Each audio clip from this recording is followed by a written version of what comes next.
एक जंगल में एक शेर रहता था। वह जंगल का राजा था और बड़ा बलशाली था। सारे जानवर भय के कारण उसका गुणगान किया करते थे।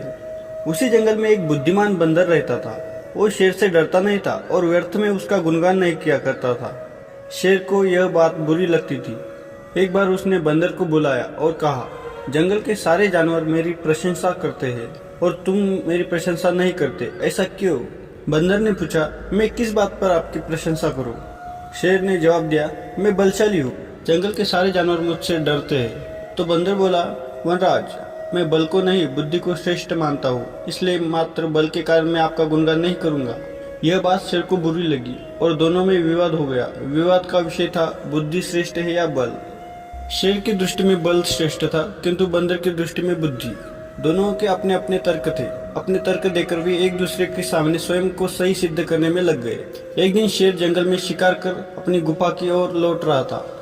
अचानक वह पत्तों से ढके एक गड्ढे में जा गिरा। उसके पैर में चोट लग गई। किसी तरह वह गड्ढे से बाहर निकला तो पाया कि एक शिकारी उसके सामने बंदूक ताने खड़ा है।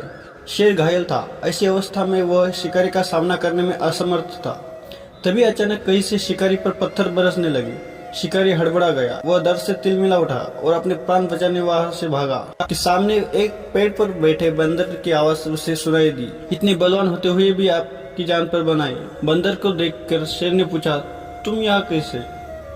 महाराज, कई दिनों से मेरी उस शिकारी पर नजर थी। एक दिन मैंने उसे गड्ढा खोदते हुए देखा तो समझ गया था कि वह शिकार करने की फिराक में है।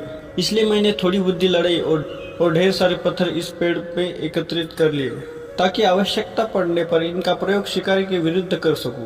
उसे अपने और बंदर में मध्य हुआ विवाद भी स्मरण हो आया। बंदर भाई, आज तुमने सिद्ध कर दिया कि बुद्धि बल से श्रेष्ठ होती है। सीख, बुद्धि का प्रयोग कर हर समस्या का निराकरण किया जा सकता है।